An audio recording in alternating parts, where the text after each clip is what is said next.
Donald Trump was asked today if Barack Obama should get indicted on federal charges for his role in the Russia hoax, and his answer was remarkable. We're going to show that to you, and also the remarkable scene yesterday with Jerome Powell at the Fed. Did you see Mr. Magoo with the little hard hat on? It was amazing. Also, I could be wrong here, but we have a lot of evidence that we're going to roll out that suggests, I think unequivocally, that Democrats in Washington, D.C., elected officials, not your aunt who, was gaga for John F. Kennedy, so always votes Democrat. No. I mean the people right now who hold power in Washington who are Democrats. I think they're morons. We'll give you that evidence coming up in just a moment. We're brought to you by the Lion. Rawr. My name's Larry O'Connor, and you can call me Larry.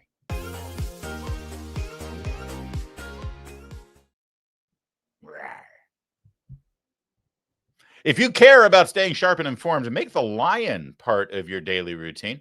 Published by the Herzog Foundation, the Lion covers the headlines that matter, from politics and policy to culture and faith, all through a common sense, values-driven lens. It's the kind of journalism that goes beyond the surface, offering the context and clarity today's news demands. Whether you're checking big national stories or you want to know what's happening in schools, state houses, communities across the country, the Lion delivers smart, well-sourced reporting you won't find anywhere else. Visit readlion.com to catch up on the latest must-read stories. And also, while you're there, sign up for the Lion's daily and weekly newsletters. That's readlion.com, news that informs and respects your worldview. So all week, we've been following the Tulsi Gabbard classified document releases here, specifically rebuilding the story here and showing you exactly the nefarious behavior that the Obama administration in 2016 engaged in. And all of it, understand, was not an attack against Trump and not an attack against the White House and not an attack against the Constitution. I mean, it was all of that. It was an attack against you. It was an attack against you and your vote. They were so pissed off at you for daring to vote for Donald Trump. And the media was just as pissed too, and that's why they participated in the entire Russian collusion hoax at the direction of Barack Obama. People should go to jail for this. I'm not telling you they will, because I've been around long enough to know that people who should go to jail often don't, especially you got that beautiful little D at the end of their name.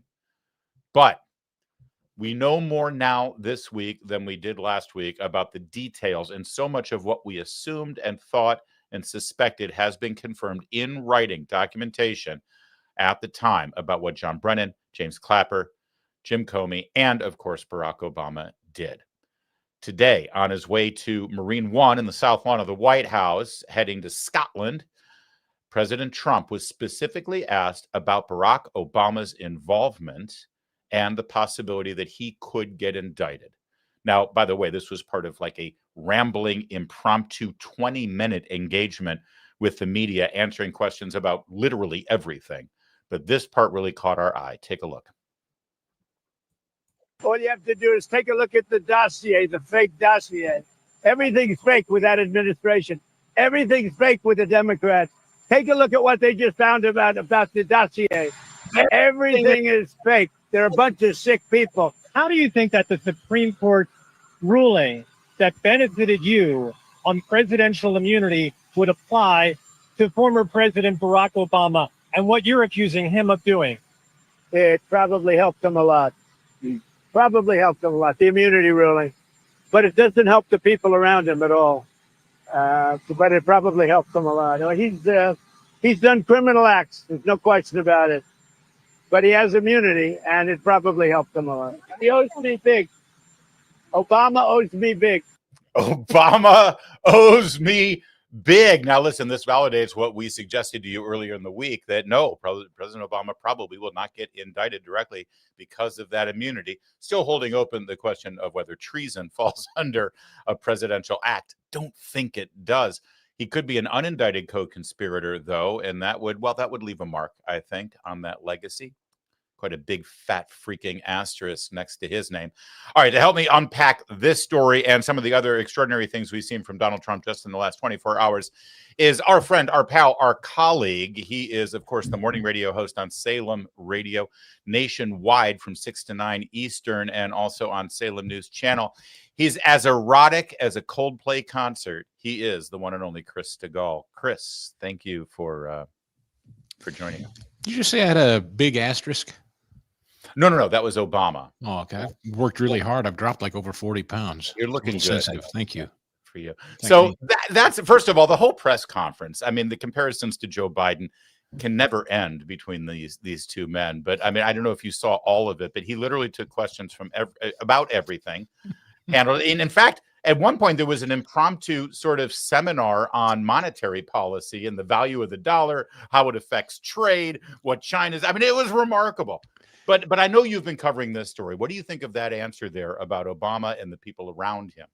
Yeah, well, look, even professionals, people that are more thoughtful than you and me, bloviating talk show hosts, even they, like Jonathan Turley, the Georgetown law professor over at Fox News who contributes there, even he says he's like the trophy buck standing out in the middle of the field, probably the target. I think the consensus is starting to build. I think O'Reilly said something similar. The consensus seems to be building around John Brennan as the most marked in all of this. And the documents, your friend and our colleague, Molly Hemingway over at the Federalist, she has similarly written, along with Margaret Cleveland, that this guy has, not only perjured himself in front of Congress, along with a very bumbling, very elderly, frightened-looking James Clapper, incidentally.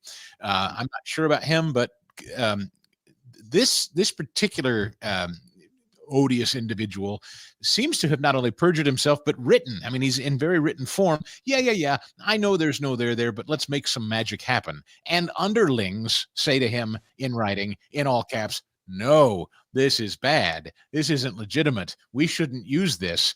And he was like, yeah, but we're going to anyway. Same with Comey and the FISA warrants. To me, Brennan and Comey, two that I'm most interested in personally, but that's just me. Well, they certainly have Brennan dead to rights on perjury. We played what he said under oath and what he has said multiple times in the public with regard to the use of the Steele dossier in the intelligence community assessment. And of course, now we have a paper trail of him saying, yeah, use that dossier, damn it, use that dossier. Take a look at the covers today of the Washington Post and the New York Times. This was pointed out on X by the office of Tulsi Gabbard. Hey, New York Times, Washington Post, did you not hear that DNI Gabbard exposed a story with historic implications yesterday? Why the media blackout? Why are you afraid to tell the truth to the American people? Ignoring the culpability of Obama and your deep state sources will not change the fact that you aided them in lying to the American people. I do like the thanks, ODNI press team. And there you go. Nothing, literally nothing in the papers about this release. You've been talking about it. I've been talking about it. I mean, even CNN, even though they're trying to downplay, they talked about it, but they pulled away from Tulsi Gabbard's press conference. But I mean, they're part of this story, the media is, Chris, aren't they? They are, and they're doing something, as you well know, the gaslighting is, it's really sort of a masterful thing they do. I have to give them credit. When it comes to gaslighting, it's like Olympic level gaslighting. They have figured out how to talk about this story in two different ways at the same time. At first it was, well, Russia was involved. There's no dispute Russia was involved. Why are we arguing Russia was involved? Even Republicans knew Russia was involved. But it was the extent to which Russia was involved, which we know was stupid. It was silly. It was like buying Facebook ads. Yeah. Right? So then when that fell apart, they went to, oh, well, we never said it was of consequence. That was never what we said. We just said that it was, they tried, but we never said it was of consequence. Well, yes, you did. You did after he was elected. You didn't at first. So they're trying to, it's like they're trying to say two different things at one time, depending on what the argument is. We didn't make a big deal about it early. No, you didn't. You made a big deal about it later. And then you also said that Russia was in fact involved when, we were making the argument that they weren't. So it was, it's very frustrating to watch people knowingly look you in the eye and lie and know that they lie, particularly given all the tape that we have. You've played the montages, for heaven's sakes. I mean, it was after. This is not about prior to the election. This is all about discussions after Trump's election. And I feel like they're trying to gaslight us back to pre-election, when even Obama said something like, as if anyone could even hack our elections. Our elections are too decentralized to even impact them. They're trying to take credit for that. But it was after the fact that we're talking about, right? Yeah. That's the That tweet, though, from DNI, the Office of DNI, said this is such a nimble White House, and they are so Yes. good at going. Yes. It's like they've all learned from Trump. Dare I say, the Republicans, who have been lamentably just ignorant on how to deal with the media. From Andrew Breitbart on, I think there has been a masterclass now in learning how to deal with the media for Republicans, and it's reached its pinnacle with that White House. You saw him handling the press earlier today, and then the follow-up here. I feel like we're not living in the Mitt Romney era anymore. I feel like, yes, we can complain that the media is ignoring this, but it also doesn't matter. That's part of the story, but the story's still getting out. Yeah, we don't need him anymore. Case in point, Stephen Colbert, right? I think that they are all very keenly aware their days are numbered. I think from the late night shows to the morning shows to the mainstream papers, as they used to be known, I think they're all sweating bullets. PBS, NPR, they're all sitting around realizing, oh man, we're not really necessary here anymore. Some of them have decided to pull back and be responsible. Some of them are just like going all in on it, gnashing of teeth and wailing and screaming and yelling. But yes, shows like yours, Larry, shows like mine, Town Hall writ large, these are, the Lion, these are media outlets now that you can go to every day for news that you can trust and rely on. We don't need, the hairdos at ABC and CBS and NBC to tell us anything anymore. So fine, let them lie. Not to shamelessly plug, but it's one of the reasons I wrote my book, Shameless Liars, how Trump defeated the legacy media, made them irrelevant. You should have me on your show to talk about that sometime, Chris. I got to find my calendar. I've got a morning show of my own. Thank you very much. I'm busy when you're on the air, young man. I said, get Larry booked. You're alone in that room, Chris. Right. I mentioned it was an extraordinary 24 hours in terms of presidential communications and imagery. We're really, I hope that we're all sort of taking stock of the fact that we are never going to see a presidency ever again like this. What he is able to do in terms of driving narrative and turn that into policy is extraordinary. A case in point, Donald Trump wants Jerome Powell to lower interest rates.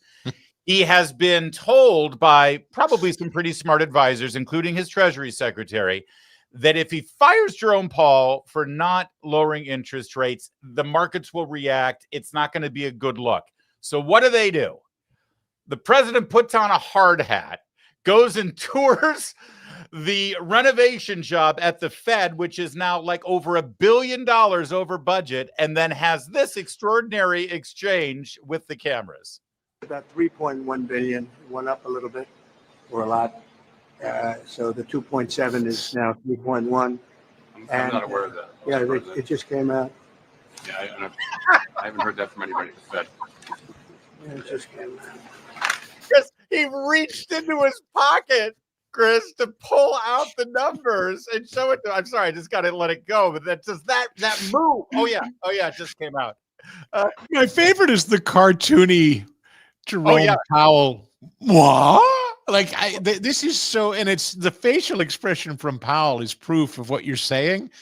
We are in a new world. They are not used to this. You don't do this to these people in front of media, no less, right? Watch Powell as he has to put on his Mr. Magoo glasses to read the. I mean, you talk about imagery here. Our notes said it about 3.1 as well. 3.1, 3.2. This came from us? Yes. I don't know who goes there. You're including the Martin renovation. You just added. Yeah, you just added in a third building. Is what that is. That's a third building. Well, no, but it's a building that's being built. No, it was built 5 years ago. We finished Martin 5 years ago. It's part of the overall work. So, it's not new. So we're going to take a look. We're going to see what's happening, and it's got a long way. Do you expect any more additional cost overruns? Don't expect them. We're ready for them, but we have a little bit of a reserve that we may use. But no, we don't expect to be finished in 2027. We're well along, as you can see. Nice to take these off every once in a while when we're not under too much danger. It's just extraordinary. Go ahead, Chris. Yeah. I added a building there. It's all part of the project. It actually, and you know what? In its own masterful way, it's really, we know it's more about the interest rate than anything, I think, but in its own wonderful way, it also crystallizes exactly the attitude of Washington, D.C. and what's so broken and wrong with it when he says, oh, well, that was 5 years ago. Right. It's like, as if, it's like saying, we're going to renovate the house. Let's start with the kitchen. And you spend $60,000 renovating your kitchen. And 5 years later, you spend another $20,000 to renovate your bathroom. And somebody says, we spent $80,000 renovating the house. And you say, well, 60 of it was 5 years ago. Right. That doesn't count. Come on. Yeah. It's that attitude. Right. So Trump rightly says, well, no, it's kind of the whole project. You've blown $3 billion in. But anyway, right. Yeah. So it's an attitude. Yes, he looks bumbling, like he doesn't know what the hell's going on anyway. And I love it. I've never seen anything like it. It was awkward at first, and I was kind of thinking, how will this land? And the more I watched it, the more I thoroughly enjoyed it. I don't know about you. By the way, it was glorious. And by the way, lost in the shuffle of all this, because now you're right. You watch CNN or MSNBC, and I'm sure George Snuffleupagus on Sunday will have a very thoughtful discussion about the Federal Reserve renovation. We don't do that. I can't believe he did this. They'll say he was gauche and tasteless. Unseemly, people like this. But lost in the shuffle is the fact, okay, so now we're quibbling about whether it's over budget to $3 billion or if it's just $2.5 billion. Which means the original budget, of course, was just under $2 billion. And everyone has to pause for a second and say, wait a second, why did we even agree to $2 billion for a renovation of the building for the Federal Reserve, which literally does really nothing ultimately? I mean, why do they even need all of this? And Trump knows that. Trump knows that if that's what we're arguing about, he wins. Yes, and we start to get people in a national conversation about what exactly is the Fed and what do they do, and are they accountable? Right. Wait a minute, they're spending our money, but they don't answer to us. We have no representation to control them. How does that? Yeah, I love it. Trump's shining a white hot spotlight, an organization that we're normally not allowed to talk about. And because there's some independent body. And Chris, and the beauty of this is that you and I are talking about the details of it. And yes, many people will get lost in it. But for most people, this is the message. This right here is what they'll see. If that's all they see. Well, and then a little later with the, I'd like to see him lower interest rates, and he nearly slaps that old man's eyeballs out of his head. That's right. I don't know how old Jerome Powell is, but there again, it's like, Trump's not a young man, but it's I think Trump is older than Jerome Powell. That's what I mean. I thought that might be true, that Trump's older than Jerome Powell, and yet Trump looks bigger, more robust, stronger. He nearly knocked Jerome Powell down with a friendly backslap. It amazes me how he one-ups people. And I'll close the loop on what you were saying about this impromptu presser. It's almost like, he's about to go to a foreign country and hop on Air Force One and leave. It's almost like he gets a little winsome, like he wants a little fix before he leaves. All right, give me your best. Let's go. It's like it's a joust. It's so much fun. He enjoys the exchange. He loves it. You can tell. By the way, one other thing happened yesterday after this Jerome Powell moment, which again, it demonstrates how nimble and how smart this White House is right now, because they had the little exchange and Jerome Powell said, oh, no, well, that was 5 years ago and that's a different building and that's already done and we're not really over budget. And then within 30 minutes, the folks from OMB, Office of Management and Budget, who dot the I's and cross the T's, and usually they don't do a whole lot of media, but they assembled themselves right there on the north lawn of the White House. And they took questions about this very thing. Who is responsible for giving the president accurate information about what the cost is? Because Fed Chair Jay Powell was correcting him on live. No, he wasn't. What the president pulled out of his pocket.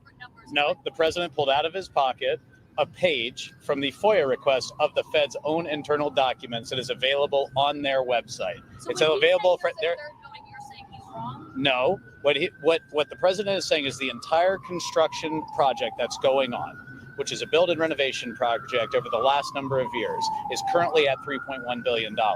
And what the Fed chair was saying was, no, you have to take one of the buildings out of it. Well, no, it's all one project on the whole complex. Why do you disagree with that? If the building was already done and it's not part of what your issues are right now? I don't know what you're saying. If you go back and look, and the president's looked at the forms, they're right there. You can see every single year they put out the FOIAs for every single year, and every single year the numbers have gone up for this project. What number of So years? you're You're saying saying that the number Jake Powell gave was attention. wrong, and the one the president had is accurate in your assessment. I think what the Fed chair is doing is splitting hairs in that moment to try to drive down the top line costs for what we're talking about. Sir, is the president at all And yes, we concerned? believe our numbers are accurate. So Go the ahead. president- Go to They're this their row. numbers. Again, the president was citing their numbers from their forms that they have That was published. a document you FOIA, just to be clear, because We did not FOIA it. It's available right now on the Fed's website. Okay. That's so beautiful. And the confidence that they have Yes. because they have the facts on their side. Honestly, it's like it's nice to see. It's It really so, is nice to see. Larry, it's just, I know you know it. I know this audience knows it, but it's just so infuriating to listen to who I think was Caitlin Collins there continue to drive home this idea that something spent 5 years ago toward a project that's still ongoing no longer counts. Right. As I just said, I spent $80,000 on improving the house. 60,000 of it I spent 5 years ago, 20,000 I'm spending at present. Add it together, that is an expenditure on the home. I don't care whether it was 5 years ago or yesterday. And every honest person understands that. And the media keeps trying to help Jerome Powell split hairs. Yeah, that's the kind of stuff that drives thinking people crazy. That said, this all matters. The imagery matters. The moment under the sun matters. The fact that Jerome Powell had to squirm and actually, usually these Fed chairmen, whenever they give their testimony, Yes. they read their script, like they're, AI, actually less emotion than AI. Do you, may I ask you, do you think that this roughs Jerome Powell up to the degree that it drives him out of office, or he's going to be obstinate and hang on for dear life no matter what? What was the I think goal he's here gonna- with that? Well, I think he knows he's out in May. I think he's going to hang on, but I don't think he's going to do a Fauci and go to war with Trump. I don't think he has the wherewithal, and he doesn't have allies for it. I think, and this was going to be my question to you, but I'll tell you what I think the answer is. I think within the month, the rates come down. I think Trump Ooh. wins. Ooh, you think Trump is shaking him that bad that he'll acquiesce? I think the pressure is on him now. Absolutely. That's interesting. And I'm glad you brought up Fauci, because he had a very similar tiff with Fauci, and Fauci seemed to be, he would ratchet up the obstinance. You don't think this guy is made of the same stuff, though? Nope, I don't. And I also think one of the key images, again, I'm talking about all the images and sort of the psychological impact of what happened yesterday. Tim Scott standing there. What does he represent? He's not the president. He doesn't work for the president. He's not working for the White House. He's in the other branch of government. He's the Senate. He's in charge of overseeing this project and the finances for the project. If Trump puts pressure on Powell because they've gone over, Tim Scott standing there signals that he's got Trump's back. So Yes. And also, while people are still battling with prices in an economy that's not quite where we want it to be yet, the opulence, the obstinance, we're spending billions and we don't care, and F you, it doesn't play well to the American public as he's keeping their interest rates high, right? Tell you what, I'd love to renovate my house and refinance it to do it, but I can't because the rates are too high. But the Fed can do it because they're playing with my money. They're special. Yeah. Yeah. All right. So there's that question. So do you think the rates are going to go down, or do you think he's going to? Because I was going to ask you, since this is. I love your optimism. I would love that that's true. I don't want to argue the point. I think he hates Trump to such a degree he's committed to it, kind of like Fauci. So we'll see. I hope you're right. To the topic A in this segment, do you think we're going to see indictments here on the Russia hoax situation? I think if Pam Bondi wants a career beyond this, yes, she better have somebody, and quick. And yeah, I think it will be Brennan. I tend to agree. I think he's the one that has the most to lose here. All right. And do you think that Obama will be named as an unindicted co-conspirator? I don't. And I know that'll upset a lot of people. And I've even made the argument that you could make the case he could be, and maybe even should be.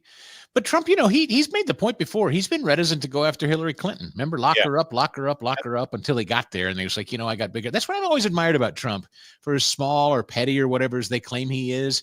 When he finally gets the job, he's like, I have bigger fish to fry. I'm not going to settle scores. I would be driven to distraction trying to get to the bottom of who tried to frame me and raid my home and nearly kill me. he goes on about his business. Like he's touring the Fed and going to Scotland. And Perhaps. oh yeah, by the way, that thing over there. Like I admire his work ethic really and his focus. I guess, but I'll tell you this, and we'll leave it at this. You're probably right, but I'll tell you what. I would like the Justice Department to indict Barack Obama. Ooh, And Trump is right. He probably is protected by the Supreme Court decision that gives the president immunity. But I would like Barack Obama to have to reach into his pocket and spend some money to defend himself and fight that for 6 months all the way to the Supreme Court the way Trump had to do. I do like that. Just drag him through make him. That's right. Make him engage in lawfare like Trump and all of his associates have had to. That means, I guess, Michelle's going to have to endorse more sodas on the podcast or whatever. Or jockey shorts. Can we get Larry on the show? With Brigitte Macron. Easy, Candace. Thanks, Chris. Have a good weekend. Thanks for joining us. Candace who? If you care about the direction of this country, you need to be sorry. If you care about the direction of this country, you need to be reading The Lion, published by the Herzog Foundation, the national leader in Christian education. The Lion is an award-winning news site delivering sharp, timely reporting on what's really happening in America's schools, culture, and government. It's kind of journalism that cuts through the noise and gives you the full picture, especially when it comes to the growing movement toward Christ-centered education. The Lion goes beyond the classrooms.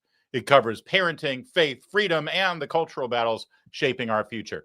Just like its namesake, The Lion embodies strength and courage, standing firm in a landscape where too many has surrendered our children's future to the left's ideology. Visit readlion.com, sign up for the daily or weekly newsletter so you never miss a headline. Readlion.com. Clarity, courage, and news that keeps you informed and equipped. That Chris Stigall. Hey, you know what, Kevin, if you can just pause a second here. I need to set up my next topic. It's not fully set up yet. I apologize. So give me a sec. Give me a sec. Hello, live chat. Happy Friday to you. Hope you're well. Give me a minute. I didn't do all my show prep, okay?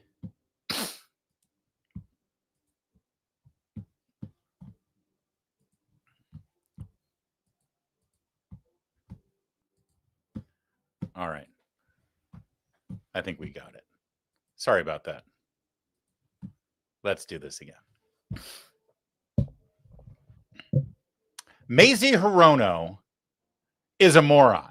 She's also the senator from Hawaii, and she's one of the leading lights for the Democrats on Capitol Hill. And there's good news for Mazie Hirono. She's not alone. In fact, we've got a bit of a narrative here we're going to lay out for you that suggests maybe all the Democrats in D.C. have just lost it. They're just stupid. Let's start with Mazie, shall we? Yesterday in the Senate. I mean, it speaks for itself. Take it away, Maze. Diversity is America's greatest strength. And as my Republican colleagues continue to demonize and otherize anyone who does not look like them, hate crimes continue to rise. Data shows that hate crime incidents are at their highest point since 2020, when the Senate passed my COVID-19 hate crimes bill. The Constitution mandates equal protection of the laws for everyone. Full stop. It does not bar diversity, equity, and inclusion. Programming relating to diversity is not illegal just because Donald Trump says so.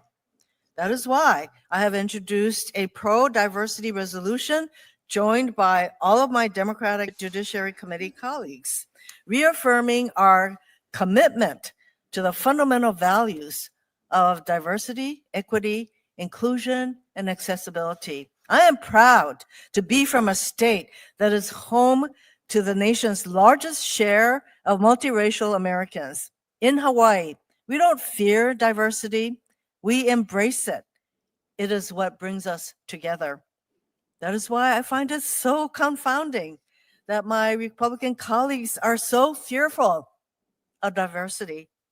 My Republican colleagues are intent on teaching young people that people different from them are to be feared, mistrusted, and treated with suspicion. How does that bring us together? I've heard Republicans say that diversity undermines national unity. I'd like to remind us all that almost everyone at this table is descended from immigrants. The continental U.S. was created by Europeans who migrated to this place and founded a nation pretending that there were not millions of people who already lived here before Columbus so-called discovered America. Let me interrupt here for a minute because I don't want you to wander off and meander or lose your train of thought because it's hard to follow all of this. But none of this makes any logical sense, what she's laying out there. And all, by the way, the straw men that keep getting popped up. No Republican has ever said that diversity undermines American unity. What we say is emphasizing and prioritizing diversity over merit or excellence is divisive for our nation. By focusing on what makes us different instead of what commonality we have, that's the problem. So, of course, the straw men constantly get set up and then they burn them in an inferno. That said, what the hell is this woman talking about? And I apologize if this is just the way she talks, but she's either had one too many Mai Tais before showing up for work, or she really does have like an intellectual problem because she is not I mean, the way she pronounces her words, and it's not because English is her second language, because English isn't her second language. It's her primary language. But she pronounces the words like somebody who doesn't know the language. What was that word that she used earlier? Otherize? That Republicans otherize people of color? And by the way, I love the straw man argument that you say, oh, you don't like diversity, but we're a nation of immigrants. If I had to hear one more person say we're a nation of immigrants, being an immigrant doesn't make you diverse. You can be an immigrant from Scandinavia. By the way, what does diversity even mean? Like I'm made up of like 5 different ethnicities. Mazie Hirono is of Japanese descent from the island of Hawaii, the state of Hawaii. Now, if she hires somebody who looks exactly like her and has exactly her ethnicity, she'll say that she hired this person because of diversity. But how does that make any sense? She literally hired someone that looks exactly like her. That's not diversity, right? So all of this is just absolutely moronic. But I'm just attacking the premise of Mazie Hirono's argument and the way she's trying to make it. The stupid gets worse. Watch. This country was built by the work of slaves, dragged here against their will from a continent they would never see again. So we have always struggled with racism and exclusion in our country, and yet we have worked to keep the country united by encouraging and, yes, sometimes forcing inclusion. And before President Trump, for 6 decades, presidents of both major political parties supported diversity initiatives to strengthen the workforce, expand opportunity, and ensure everyone has a fair shot at achieving the American dream. In President Reagan's farewell address, he spoke of America as, and I quote, shining city upon a hill, end quote, and said it was a city, once again quoting President Reagan, teeming with people of all kinds, living in harmony and peace.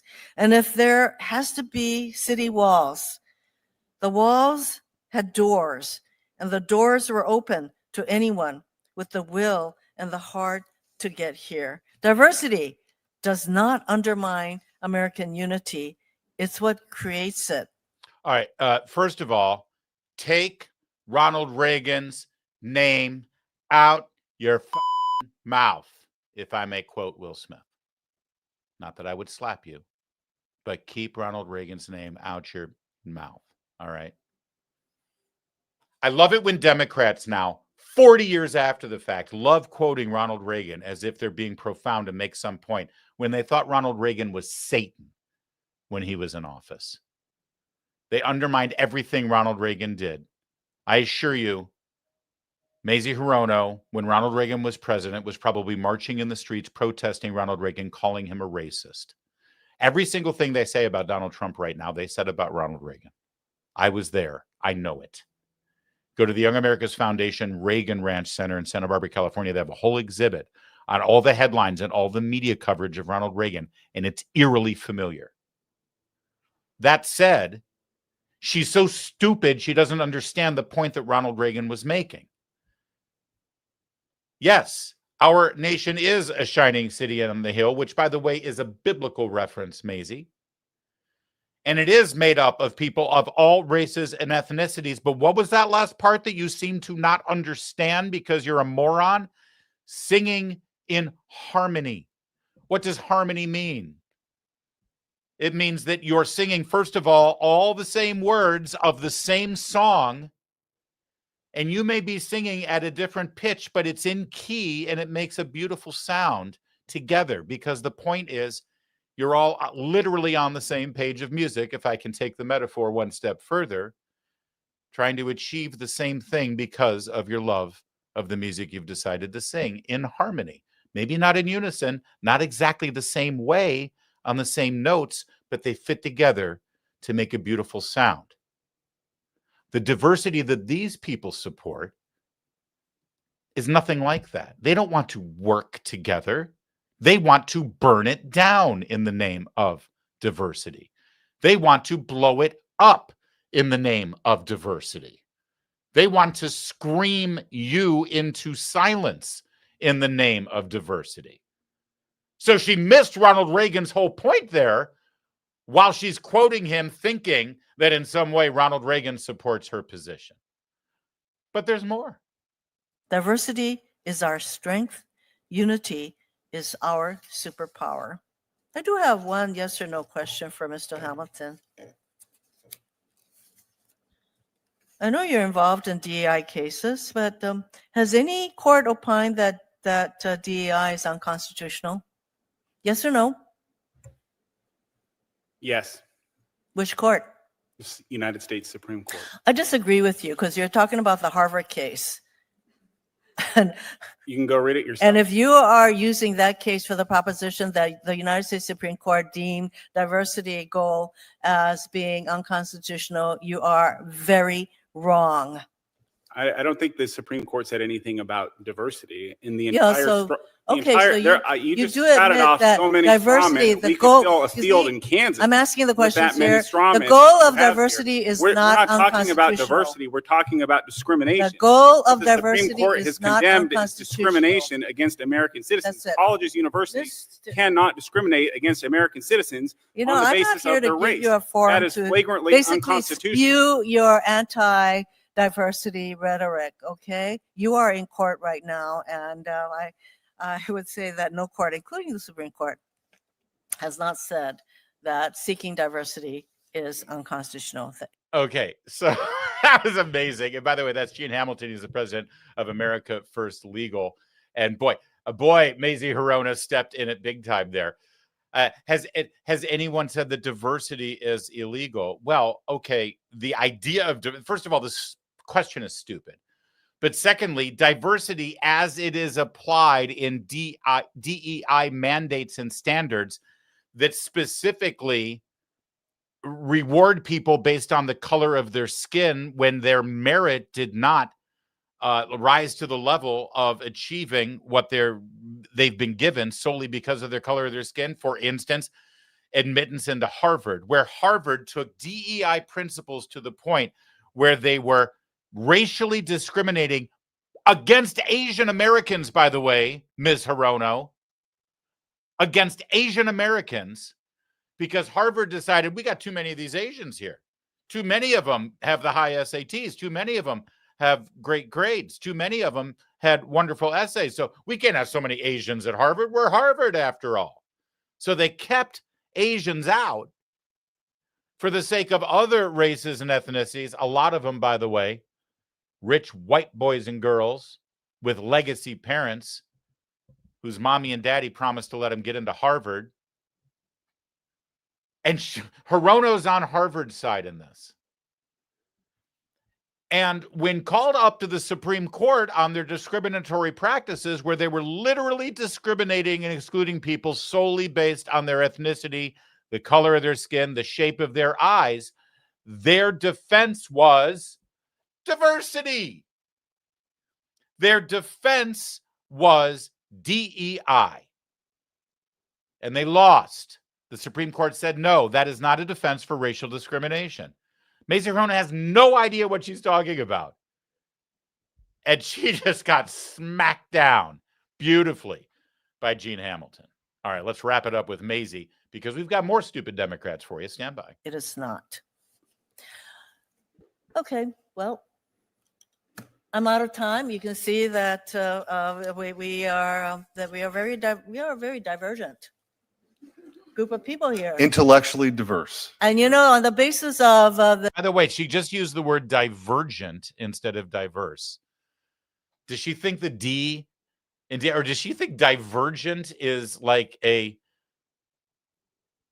subroot of the word diverse or something? I don't think she's using that word the way it's supposed to be used. the suspicion supposedly for people who are DI, that would mean that you suspect me of something. I cannot be trusted. I hope that is not your view. I don't know if you're hopefully you're not talking about me, because that's a ridiculous accusation. Good. Thank you. Yeah. I wish everybody else would say the same thing about those people in our country who happen to your look time is different expired, from Senator. the Thanks. rest of Thanks. That's right. No, we don't think poorly of you at all because of your race or your skin color or your ethnicity or the shape of your eyes or where you come from, anything like that. No, of course not. We don't mock you for any of those things. That's stupid. No, we mock you because you're a moron. But at least she's not alone. Rashida Tlaib decided to put together a little TikTok Instagram video. And as she described it, this was Rashida Tlaib, Congresswoman from Michigan, standing on the steps of the Capitol, showing her support for the Palestinian people. And she decided to show that support in the most intellectually powerful possible way. When you're a Democrat and you want to show your support for Palestinians, there's no more brilliant, irrefutable argument that you can articulate for those people than this. Palestinian people, this is all for you.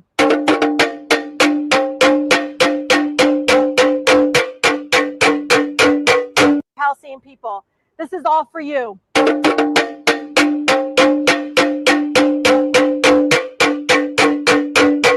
Palestinian people, this is all for you.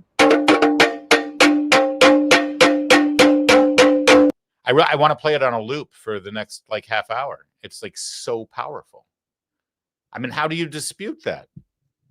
How do you dispute that argument? I mean, it's so logical. It's so brilliant. It's so, I mean, this is it. This right here is the Democrats in Washington, D.C., circa 2025. You can put anything in there. You can put anything in there. Palestinian people, this is for you. How about, hey, Donald Trump, we resist.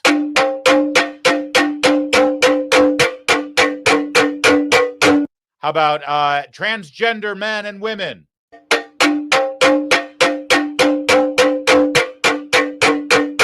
How about the people of New York who want government-run grocery stores? It works. It's all encompassing. It's brilliant. This is what they're reduced to. This is who they are. This is the party. She should run for president. No one else can communicate their policies as articulately and brilliantly and absolutely irrefutably than that. I'm going to state my cause, and then I'm going to bang on a piece of metal to annoy the hell out of you until you succumb to my wishes. It's Rashida Tlaib. And if you want more evidence of how stupid the Democrats are in Washington, D.C., we've got one final little paper trail for you. This is literally from the Democrats. This is from their official Democrat National Committee social media team, who posted yesterday on the X platform, but I think this also went on different platforms as well. A real burn on Donald Trump and his economic policies. Take a look. This is devastating. I don't know how you recover. There it is. It's got their, little blue check mark and their little logo of their jackass Democrats. And it says, "This is Trump's America." And there you go. You got U.S. grocery prices reach record highs in 2025. And they knew they had the headline, and they even have a graph that shows cheese and alcohol. And by the way, since when is alcohol a grocery? I mean, I understand for Nancy Pelosi, it's like part of her food pyramid, right? All right, that's fine. Cheese, alcohol, grocery, dairy, produce, and meat, okay? And then you got your graph there. And it's like, this is unequivocal. This is perfect. We got him. We nailed him. Look at Trump. This is perfect. So they put the graph out. They actually published this. I assure you, at the level of the Democratic National Committee, I highly suspect that just one set of eyes are allowed to look at something before publish is hit for a tweet. I would be shocked if this didn't go through multiple people to sign off on it and say, "Yep, that's good. Go for it. That looks good to me. Take it away." But here's the thing. Even if it wasn't, whoever was empowered to publish this has to answer to the hierarchy, and ultimately the DNC and the people who run it, they need to take ownership of it. That's how these things work, right? If I hire somebody to tweet on my behalf, which I never would, but if I did, and they put something out there that makes me look like an idiot, that's on me, because I hired them to do it. So let's take a quick look at this, because if you haven't picked up on it already, the line graph here where, all prices are super, super cheap and super affordable, way down here in the lower left, the X graph on that, the X line on the graph is October 2019. Who was president in October 2019? Back when everything was super affordable. That'd be Donald Trump. Now, as you see prices really start to skyrocket here. See, now that date when everything starts to go up would be October 2021. Who was president in October 2021? In fact, as you look at this line graph, as you see the numbers spike where everything gets more expensive and then stays expensive for a suspended period of time, well, maybe this will make it a little clearer, because the Republicans at the White House had as you can see, rapid response to this. And they put together a nice little pink box there to show the Biden presidency, where all the prices went up. Trump has been president for this little half a centimeter. And of course, Trump was president for this whole section over here where the prices are low. Now, what kind of moron publishes this tweet thinking they've got a real burn on Donald Trump and on Republicans? Well, a Democrat, a DC Democrat who doesn't know what the hell they're doing. Oh, and the best part, if we can go back to the original tweet here, is that it just got lambasted and ridiculed and mocked and destroyed and exposed for the idiocy that it was. And then how did the Democrats react? How does a good Democrat react when they say or do something stupid for all the world to see that makes no sense and they have no excuse or explanation? What do? They pretend it never happened. They just deleted it. It's gone now. Disappeared. Let's pretend that never happened. You know, like the entire Biden presidency. Let's just pretend that didn't happen. And Kamala Harris's candidacy and Tim Walz. Let's just pretend none of that ever happened. Let's just go. It's fine. We'll just delete it. We'll just rewrite history. We'll tear down those statues. We'll pretend like we weren't in favor of slavery. You know, we'll pretend like we didn't invent the Ku Klux Klan. We'll pretend like we didn't resist civil rights and that we were in favor of segregation. We'll just delete it. Just delete it. Just pretend it never happened. Let's pretend that we were never on the side of the Soviet Union during the Cold War. Let's pretend that we loved Ronald Reagan. Just delete it. Just delete it all. It's fine. Let's pretend that we covered up the Epstein story for as long as we possibly could until about a minute and a half ago when we've decided that it hurts Trump. So now we're all going to call for the Epstein file. Let's just delete everything before now. Let's just pretend it's not there. Just delete that. Oh my God, I can't believe you tweeted that. Just delete it. It's fine. It's fine. Don't worry about it. Never happened. Never happened. They're morons. But they always have been. They just get away with it because they've never had a media to call them out on it. Until now. Because everything's different now. And we're never going to let them get away with it again. All right, y'all. Thanks for watching today. That was a fun Friday. Appreciate your support. How about that great Chris Stigall? Is he still with us, Kevin? He left? No. He didn't stay. He's out of here. Fine. Screw him.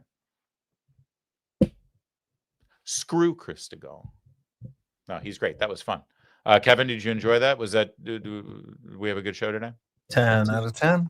Thank you, brother. Do we have any super chats that we want to get to? Sharon. Hey, Sharon Cabana.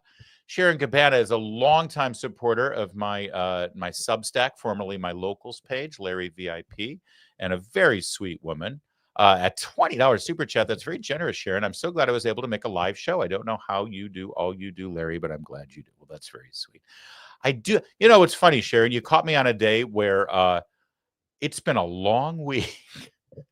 And I'll be honest with you. Right before today's show, I was like, oh my God, I don't have any more energy left. But we got it. We got it done. And I appreciate that, Sharon. That's very sweet of you. I hope you have a great weekend. That's so kind. Angela with a $2 super chat. See what happens when Kevin doesn't check there. I know. Well, you know what happened? I was setting up all of my videos and all of my tabs for it. We've got this down to a science here, Kevin, don't you think? I mean, we're a finely oiled machine, considering it's just the two of us. Should we hire some of the people that work on the Colbert Show, by the way, Kevin? No, thank you. All right. Because they got 200 and we've got, I had everything set and I was like prepping for the show. And then Chris Stigall jumped in and joined our backstage here. And we started talking and I completely forgot to finish setting up my stuff. That's all. That's all that happened, Angela. But you're right. It is Kevin's fault.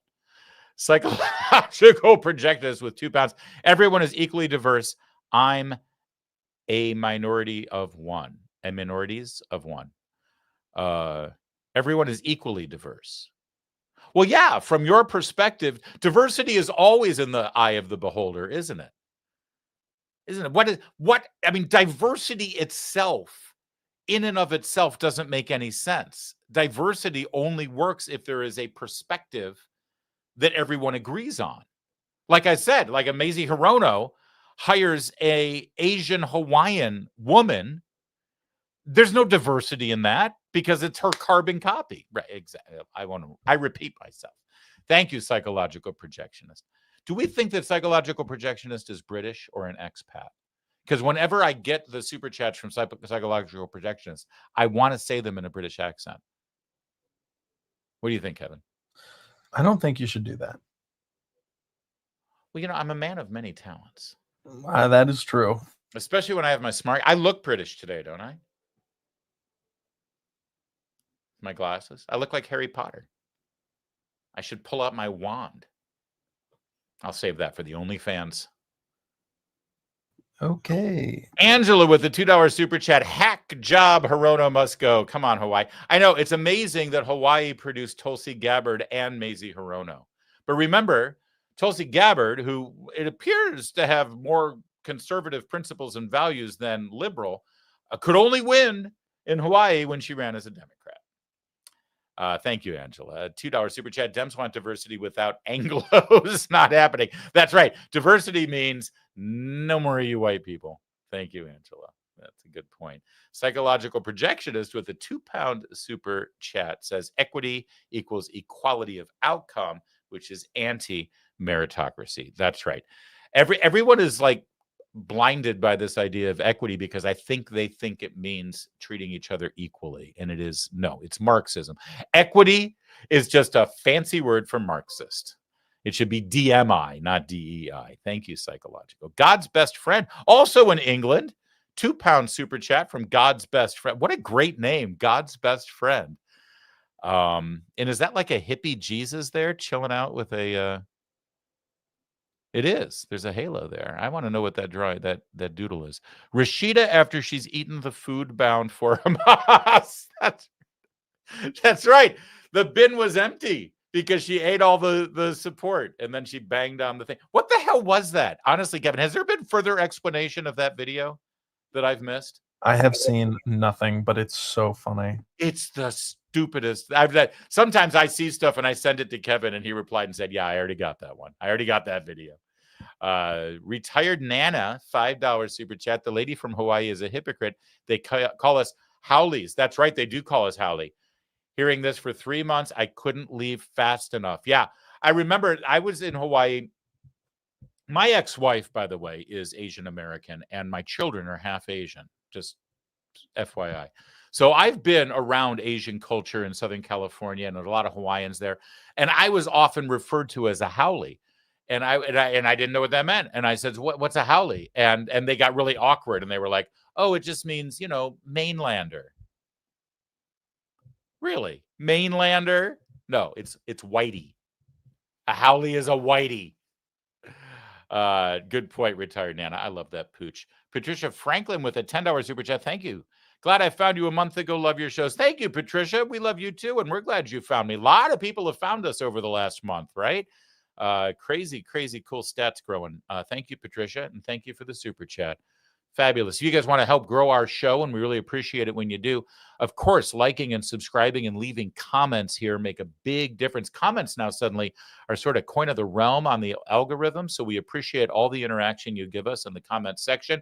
And if you already participate on the platform that you're watching right now and subscribe and all that, if you want to go the extra mile, seek us out on the audio-only platforms. We do make the audio-only available on Apple and on Spotify. And if you subscribe there and leave us a rating or a comment, a review, that's a big deal for us. All right. It really, really makes a difference. So thank you for doing that in advance. Hope you have a great weekend. We'll be back Monday. In the meantime, my name's Larry O'Connor, and you can call me Larry.